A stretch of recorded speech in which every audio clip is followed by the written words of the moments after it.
नमस्कार दोस्तों, स्वागत है आपका हमारे चैनल स्टडी फॉर रॉयल में। जैसा कि मैंने पिछले वीडियो में कहा था कि हम लोगों ने बीपीएससी 69 पीटी, बीपीएससी टीचर, दरोगा ये सब एग्जाम के मद्देनज़र देखते हुए हम लोग एनसीईआरटी पर आधारित एक सेट प्रैक्टिस ला रहे हैं, जिसका सीरीज कल से शुरू हो चुका है और उसका एक वीडियो हम लोगों ने डाला भी है और ये दूसरा वीडियो है। तो हम लोग आर्ट्स और साइंस इस तरह का लेकर चलेंगे। तो कल साइंस का एक वीडियो हो चुका है, ये आर्ट्स विषय का है जो एनसीईआरटी पर आधारित है और जिससे आपके एग्जाम में आने का संभावना बहुत ज़्यादा है। इसलिए इस वीडियो को आप लोग अच्छा से देखिएगा और सेट भी लगाने का प्रयास कीजिएगा। चलिए हम लोग देखते हैं आज मॉडर्न हिस्ट्री, जो बहुत ही इंपॉर्टेंट है। यूरोपीय कंपनी का आगमन और ईस्ट इंडिया कंपनी देखते हैं। पहला क्वेश्चन, निम्नलिखित में से कौन सा प्रथम यूरोपियन व्यक्ति था जिसने भू क्षेत्र अर्जित करने के उद्देश्य से भारतीय राजाओं के झगड़ों में भाग लेने की नीति आरंभ की थी? तो ये थे डुप्ले, और इसी का अंग्रेज लोग ले लिया था और फूट डालो राज करो करते हुए 200 साल तक राज किया था। लेकिन डुप्ले जो थे फ्रांसीसी थे और इन्हीं का सबसे पहले लाया गया नीति था। चलिए नेक्स्ट क्वेश्चन, निम्न यूरोपीय शक्तियों ने भारतीय व्यापार में समय समय पर प्रवेश किया। तो इसको आपको सजाना है। तो देखिए इसका बी होगा। सबसे पहले कौन आए? तो पुर्तगाली आए, फिर 2 है डच, फिर 1 है अंग्रेज और लास्ट में सबसे फ्रांसीसी आए। तो चलिए next question, east India company की प्रथम फैक्ट्री स्थापित की गई थी। तो कहाँ? सूरत में। ईस्ट इंडिया कंपनी किसकी थी? तो अंग्रेज की थी। तो ऐसे भी पूछ सकता है कि अंग्रेज ने अपना प्रथम फैक्ट्री कहाँ स्थापित किया? तो सूरत में। चलिए नेक्स्ट क्वेश्चन, मध्यकाल में सर्वप्रथम भारत से व्यापार संबंध स्थापित करने वाले कौन थे? तो पुर्तगाली थे। हमने अभी ऊपर देखा, सबसे पहले पुर्तगाली ही आए थे, तो वही आंसर हो जाएगा। नेक्स्ट क्वेश्चन पे आते हैं हम लोग, निम्नलिखित में से प्रथम कर्नाटक युद्ध का कौन सा तत्कालीन कारण था? तत्कालीन कारण उसको कहते हैं जिसके कारण तुरंत युद्ध शुरू हो गया, उसको तत्कालीन कारण कहते हैं। तो कहता है इसमें जहाजों का अधिग्रहण कर दिया गया था अंग्रेजों द्वारा फ्रांसीसी का, वही तत्कालीन कारण बना था। तो 5 का डी आंसर हो जाएगा। भारत के साथ व्यापार के लिए सर्वप्रथम संयुक्त पूंजी कंपनी किन लोगों ने प्रारंभ की थी? तो ये बहुत वीवीआई क्वेश्चन है, पूछता है हमेशा कि संयुक्त पूंजी पे आधारित भारत का व्यापार कौन शुरू किया था? डच। ठीक है, तो इसका आंसर हो जाएगा बी। अब हम लोग आगे आते हैं क्वेश्चन पे, जिसमें कहा गया है विचार कीजिए। तो देखिए पहला ऑप्शन में है कि मृदा के स्वरूप तथा उपज के गुणों के आधार पर भूमि राजस्व का मूल्यांकन, युद्ध में चलती फिरती तोपों का उपयोग, तंबाकू और लाल मिर्च की खेती, उपयुक्त में से कौन से अंग्रेज की भारत को देन थी? मतलब अंग्रेज भारत को क्या दिया था ये पूछ रहा है इसमें। तो इसमें से कोई भी नहीं इसका आंसर हो जाएगा। चलिए नेक्स्ट क्वेश्चन पे आते हैं, पोंडिचेरी वर्तमान में पुदुचेरी के संदर्भ में निम्नलिखित कथनों पर फिर विचार करना है। पोंडिचेरी पर कब्जा करने वाली पहली यूरोपीय शक्ति कौन थे? पुर्तगाली थे। ठीक है, फिर कह रहा है कि पोंडिचेरी पे कब्जा करने वाली दूसरी यूरोपीय शक्ति फ्रांसीसी थे और अंग्रेज ने कभी पोंडिचेरी पे कब्जा नहीं किया। तो इसका आंसर हो जाएगा केवल एक, पहला। फ्रांसीसी दक्कन में शक्ति आंदोलन स्थापित करने में असफल रहे थे क्योंकि अंग्रेजों की फौज शक्तिशाली थी। Option B. कर्नाटक युद्ध किन किन के मध्य लड़ा गया था? तो अंग्रेज और फ्रांस के बीच। Option A.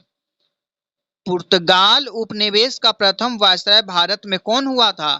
तो अल्मीडा हुआ था। 11 का सी हो जाएगा आंसर। चलिए अब हम लोग सुमेलित करते हैं। वास्को डिगामा बोल रहा है कहाँ से थे? तो वास्को डिगामा थे पुर्तगाल से, तो ए का 2 हो जाएगा। फिर है क्रिस्टोफर कोलंबस, तो हो जाएगा 1, स्पेन के थे। कैप्टन कुक के बारे में पूछा जा रहा है, तो वो थे ग्रेट ब्रिटेन के। तस्मान कहाँ के थे? हॉलैंड के थे। इस तरह से बी आंसर सही हुआ। चलिए अब हम लोग नेक्स्ट क्वेश्चन पे आते हैं, वास्को डिगामा कालीकत पर किस वर्ष में आया था? तो देखिए वास्को डिगामा टोटल 3 बार भारत में आया है। पहला बार आया था 1498 में। ठीक है, चलिए नेक्स्ट क्वेश्चन पे आते हैं हम लोग। लेकिन सबको 2 बार ही मालूम है, लेकिन 3 बार आया था। एक बार वायसराय भी बना था, यहीं पर उसका मृत्यु भी हो गया था। चलिए हम लोग नेक्स्ट क्वेश्चन देखते हैं, पुर्तगालियों ने भारत में निम्नलिखित में किस स्थान पर प्रथम दुर्ग का निर्माण किया था? तो कोच्चिन में। Next question, British east India company ने बंबई किससे लिया था? तो पुर्तगालियों से लिया था। ये शादी हुआ था, दहेज में मिल गया था अंग्रेज को, इस तरह का कुछ था कहानी। चलिए नेक्स्ट आते हैं हम लोग। वास्को डी गामा भारत कब आया था? सेम क्वेश्चन है, 1498 में। अब 17 नंबर क्वेश्चन देखते हैं। निम्नलिखित में से किस अंग्रेज अधिकारियों ने पुर्तगालियों को सव्वालल्ली के स्थान पर हराया था? तो थॉमस बेस्ट। जो बेस्ट रहेगा वही सामने वाला को रेस्ट करेगा, मतलब हराएगा, तो थॉमस बेस्ट। हुगली को बंगाल की खाड़ी में समुद्री लूटपाट के लिए किसने अड्डा बनाया था? तो पुर्तगालियों ने। नेक्स्ट क्वेश्चन पे आते हैं। निम्नलिखित यूरोपीय कंपनियों में से किसने सूरत में सर्वप्रथम अपना कारखाना स्थापित किया था? तो अंग्रेजों ने। नेक्स्ट क्वेश्चन देखिए, 20 नंबर में बोल रहा है कि एक सही है, इसमें से कौन सही है? तो देखते हैं हम लोग। आधुनिक कोच्चि भारत की स्वतंत्रता तक डच का उपनिवेश था। नहीं, ये गलत है। डचों ने पुर्तगालियों को पराजित किया और आधुनिक कोच्चि में उन्हें फोर्ट विलियम्स का निर्माण किया था। ये बिल्कुल सही है आपका। जब ये सही हो गया, तीसरा चौथा ऑटोमेटिक गलत हो जाएगा। तो चलिए नेक्स्ट क्वेश्चन पे आते हैं, 21 में। ईस्ट इंडिया कंपनी के किस अंग्रेज गवर्नर को औरंगजेब द्वारा भारत से निष्कासित किया गया था? तो सर जॉन चाइल्ड को भी ये क्वेश्चन पूछता है, इसलिए ध्यान रखा जाए। कलकत्ता किसने बसाया था? तो जॉब चौरनॉक ने, ऑप्शन डी। भारत में 1613 ईस्वी में अंग्रेजों ने अपनी पहली फैक्ट्री कहाँ स्थापित की थी? तो देखिए 2-3 बार क्वेश्चन रिपीट हो गया, मतलब बहुत वीवी है, सूरत में। Option number D. बंगाल की निम्नलिखित फैक्ट्रियों में से एक जो पुर्तगालियों द्वारा स्थापित की गई थी वो कौन थी? तो हुगली। ठीक है। नेक्स्ट क्वेश्चन आते हैं। अंग्रेजी शासनकाल में भारत का कौन सा क्षेत्र अफीम उत्पादन के लिए प्रसिद्ध था? तो ये था अपना बिहार, ऑप्शन ए। पर लेकिन आज के डेट में, आज यहाँ आपको खुला में न सिगरेट बेचा जा सकता है, न गुटखा बेचा जा सकता है, इस सब पर बैन है। अगर आपको सिगरेट खरीदना तो पूरा पैकेट खरीदिए, खुला नहीं मिलता है। और बिहार का सबसे बड़ा उपलब्धि है कि यहाँ दारू बंद कर दिया गया है, और बहुत ही सफल यहाँ पे दारू बंदी रहा है। तो चलिए हम लोग अब नेक्स्ट क्वेश्चन पर आते हैं। किन यूरोपियों ने भारत में प्रथमतः सामुद्रिक व्यापार केंद्र स्थापित किया? तो 26 का सी हो जाएगा, पुर्तगाली।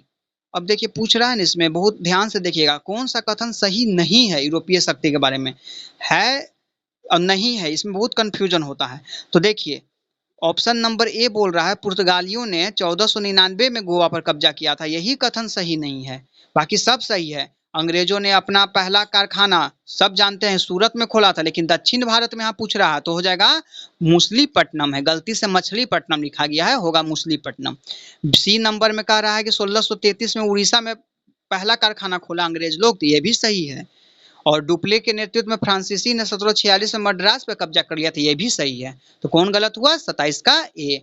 भारत में पुर्तगाली शक्ति का वास्तविक संस्थापक कौन था? ऑप्शन बी, अल्बुकर्क था। तो हम लोग अब आते हैं नेक्स्ट क्वेश्चन 29 में। बंगाल में निम्न में से कौन सा कारखाना डचों ने स्थापित किया था? तो कौन था? चिनसूरा। भारत में फ्रांसीसियों ने अपना सबसे पहला कारखाना निम्न स्थानों में कहाँ लगाया था? तो लगाया था सूरत में। फ्रांसीसी लोग भी कहाँ लगाया था? सूरत में ही। नेक्स्ट क्वेश्चन पे आते हैं। किस मुगल सम्राट के काल में इंग्लिश ईस्ट कंपनी ने भारत में सर्वप्रथम कारखाना स्थापित किया था? मतलब किसके शासन काल में अलाउ किया गया? तो जहांगीर के शासन काल में। इसका आंसर हो जाएगा जहांगीर। निम्नलिखित में से किसे भारत में फ्रांसीसी कंपनी का संस्थापक माना जाता है? तो कॉलबर्ट को। लंदन में ब्रिटिश ईस्ट इंडिया कंपनी के गठन के समय भारत का निम्नलिखित में से कौन बादशाह था? तो शहंशाह अकबर, ऑप्शन ए।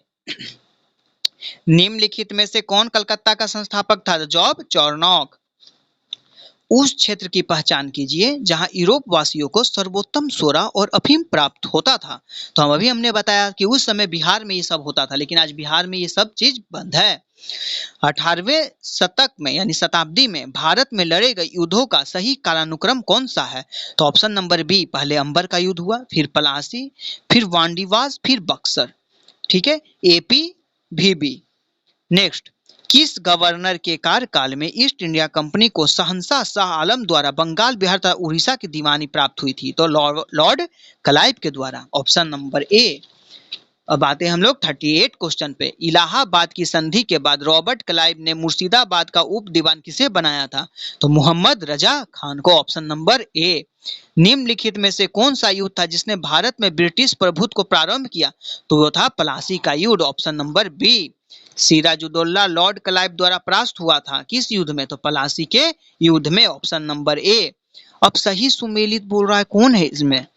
तो इसमें एक ही को सही सुमेलित है, वो है वांडीवास का युद्ध, फ्रांसीसी विरुद्ध East India Company, option number B. भारतवर्ष में ब्रिटिश साम्राज्य का संस्थापक कौन था? Lord Robert Clive.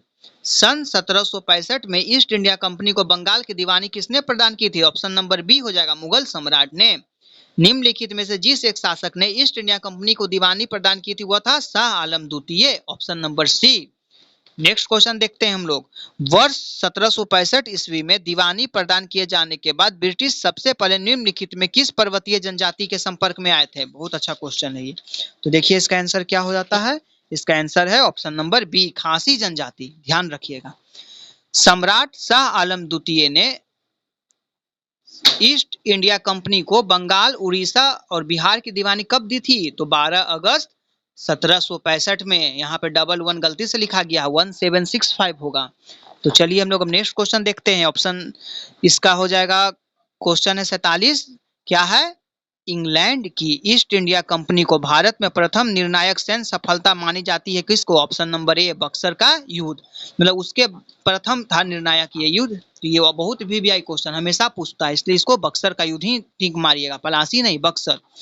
निम्नलिखित में से किसने अपनी राजधानी मुर्शिदाबाद से मुंगेर कर दिया था? Mir Qasim, option number D. निम्नलिखित में से किसे स्वर्ग से उत्पन्न सेना नायक कहा गया है? तो option number B, Robert Clive को। निम्न में से किसने भारत में अंग्रेजों का सर्वाधिक विरोध किया था? तो ऑप्शन नंबर ए, मराठाओं ने। निम्नलिखित में कौन सा युद्ध भारत में अंग्रेजों के आधिपत्य की स्थापना की दृष्टि सबसे महत्वपूर्ण समझा जाता है? तो देखिए ये भी बक्सर हो गया, बोले इसमें पलासी नहीं होगा, जब भी होगा तो बक्सर ही होगा। निर्णायक युद्ध पूछे, कोई भी पूछे तो बक्सर का युद्ध ही होगा, तो ऑप्शन नंबर ए। पलासी का युद्ध मैदान कहाँ स्थित है? तो ये स्थित है पश्चिम बंगाल में, ऑप्शन नंबर डी। बक्सर के युद्ध के समय दिल्ली का शासक कौन था? तो option number D, Shah Alam द्वितीय। पलासी का युद्ध कब लड़ा गया था? तो 1757 में, ऑप्शन नंबर बी। अंग्रेजों द्वारा कलकत्ता में निर्मित दुर्ग का क्या नाम था? तो इसका था फोर्ट विलियम नाम, ऑप्शन नंबर सी। अंग्रेजों ने भारत में अपनी पहली फैक्ट्री कहाँ स्थापित की थी? तो हम लोग देखें ना, सूरत में। और दक्षिण भारत का पूछेगा तो हो जाएगा मछलीपट्टनम। नेक्स्ट पढ़ते हैं हम लोग। अंग्रेजों ने निम्नलिखित स्थानों पर जिस क्रम में अपने व्यापार केंद्र स्थापित किया उसका सही कालानुक्रम क्या है? तो सबसे पहले है सूरत, फिर मद्रास, फिर बंबई, फिर Calcutta, option number C. Bharat में डचों का प्रारंभिक उपनिवेश कहाँ हुआ था? तो मसूलीपट्टनम में, ऑप्शन नंबर ए। 59 देखते हैं हम लोग, कह रहा है कि निम्न में से कौन सा भारत आने वाला अंग्रेज जहाज था? तो रेड ड्रैगन। अब हम लोग सबसे अंतिम क्वेश्चन देखते हैं इस चैप्टर का। तो इसमें है क्वेश्चन, 1651 ईस्वी में मुगलों द्वारा बंगाल में किस स्थान पर ईस्ट इंडिया कंपनी को व्यापार करने और फैक्ट्री बनाने की अनुमति दी गई थी? तो कासिम बाजार। इस तरह हम लोग ने ईस्ट इंडिया कंपनी और यूरोपीय आगमन से रिलेटेड वीवीआई क्वेश्चन देखा। जो एनसीईआरटी में क्वेश्चन है वही क्वेश्चन का यहाँ एमसीक्यू बना हुआ है, जिसे आप लोग को देखना चाहिए और आगे अपने दोस्तों को भी शेयर करना चाहिए, जिससे आपका कंपटीशन में अच्छा स्कोर आएगा। तो इसके साथ ही आज यहीं पर हम लोग इसको रखते हैं। अगला बार सेकंड सीरीज में हम लोग अब फिजिक्स का देखेंगे। पहला फिजिक्स का यूनिट हम लोग देख चुके हैं सेट 1 में, यूनिट एंड डायमेंशन। अब हम लोग एक दिन इसी तरह देखेंगे, एक दिन मॉडर्न हिस्ट्री, एक दिन फिजिक्स मतलब साइंस, फिर आर्ट्स, फिर साइंस। तो इस तरह अपना प्यार बनाए रखिए और देखते रहिए स्टडी फॉर रॉयल। जय हिंद, जय भारत।